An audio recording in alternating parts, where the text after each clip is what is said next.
chaque fois qu'il y a des réunions NRS, on essaye de venir. On est une grande famille, c'est très motivant chaque fois de rencontrer mes collaborateurs, les autres intervenants des différents domaines.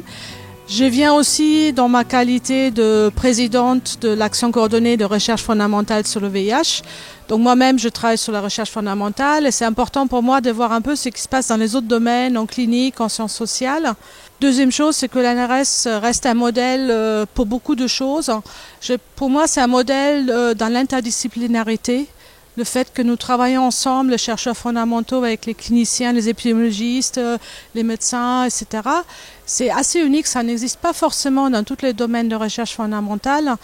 Tout ce que nous faisons sur le VIH, c'est important pour le VIH, mais ça permet aussi d'accroître nos connaissances et aussi sur d'autres maladies. On avait un exemple aujourd'hui du VRI, comme quoi la structuration autour du vaccin VIH ou les efforts qu'on fait pour trouver un VIH ont aidé en fait à mettre en place un vaccin contre Ebola.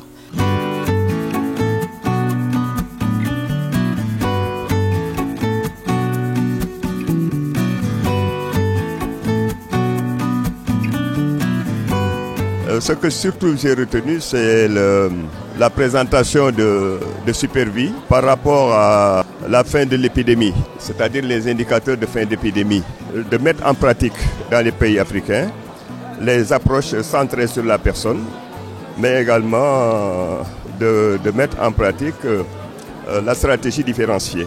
La NRS vient de dépasser ses 30 ans, c'est un âge de maturité, et je crois que de la vie générale, ce sont 30 ans de large succès.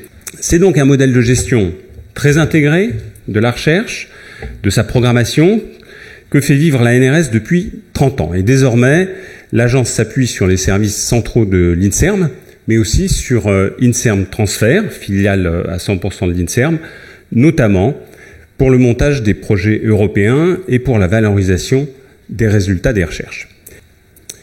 Passons maintenant à l'avenir proche de cette symbiose entre la NRS et l'INSERM, et deux enjeux me semblent de première importance. Tout d'abord, le renforcement du continuum de la recherche en santé, et deuxièmement, l'élargissement du front de mobilisation de la NRS.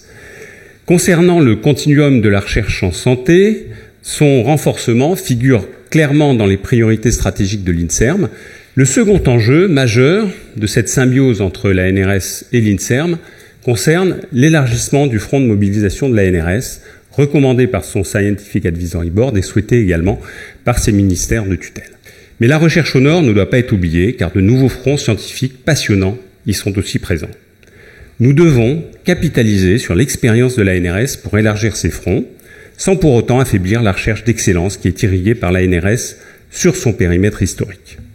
Pour relever tous ces défis, qui vont poursuivre nos 30 années communes d'engagement, je sais que je peux compter sur l'intelligence, sur l'excellence et sur l'engagement des équipes de la NRS et de l'INSERM, et je vous en remercie très chaleureusement.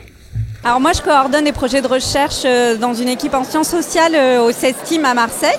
Et du coup, pour moi, ici, c'est l'occasion de voir tout ce qui se fait actuellement à la NRS et de recréer le lien avec des partenaires. Voilà, donc c'est vraiment des journées qui sont très, très importantes et très riches pour moi. Ce qui m'a frappé vraiment, c'est finalement les convergences vers un certain nombre de constats.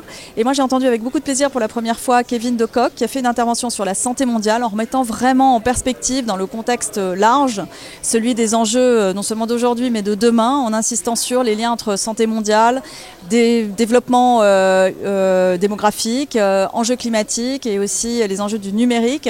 Et ça a vraiment éclairé la discussion.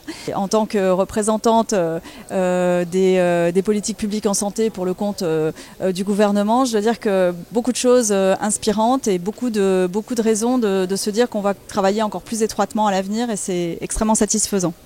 L'ANRS amène aussi des projets vers surtout le Mali pour accentuer toujours les recherches cliniques, nous permettant de prendre mieux en charge aussi nos patients. Et j'ai retenu également concernant l'allègement thérapeutique. L'allègement thérapeutique avec les molécules disponibles dans les pays du Sud, ce n'est pas tout à fait comme ici. Nous n'avons pas assez de molécules pour procéder surtout à certains allègements du traitement. Et en effet, du coup, c'est des plaidoyers aussi pour avoir des médicaments, pour pouvoir changer aussi, faire des allègements au niveau de chez nos malades. On nous a dit à plusieurs reprises pendant ces 2 jours qu'il y avait un vrai modèle ANRS et qu'il fallait qu'on le préserve et qu'il devait être une source d'inspiration.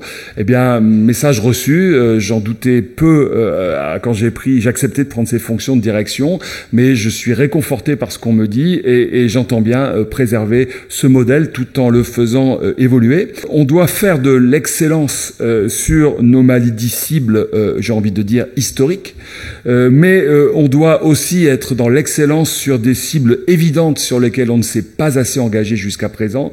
Les infections sexuellement transmises au sens large, ça a été évoqué et débattu. Il faut qu'on avance cette réflexion pour structurer notre task force de recherche française en santé mondiale. Merci aux nombreux intervenants qui ont beaucoup travaillé pour faire un programme que moi personnellement j'ai trouvé superbe. Continuez à bien travailler. L'ANRS vous soutient, que vous soyez en France et à l'international.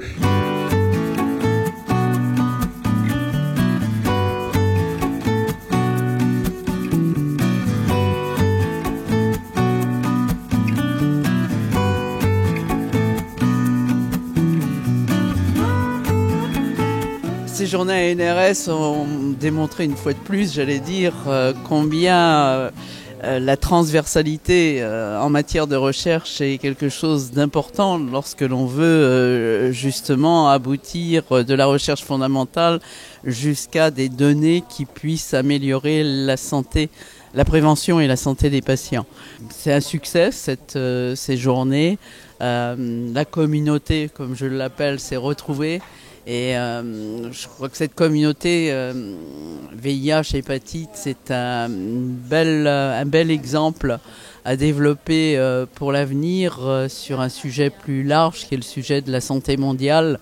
Le tous ensemble dans le domaine du VIH-Sida, on sait faire.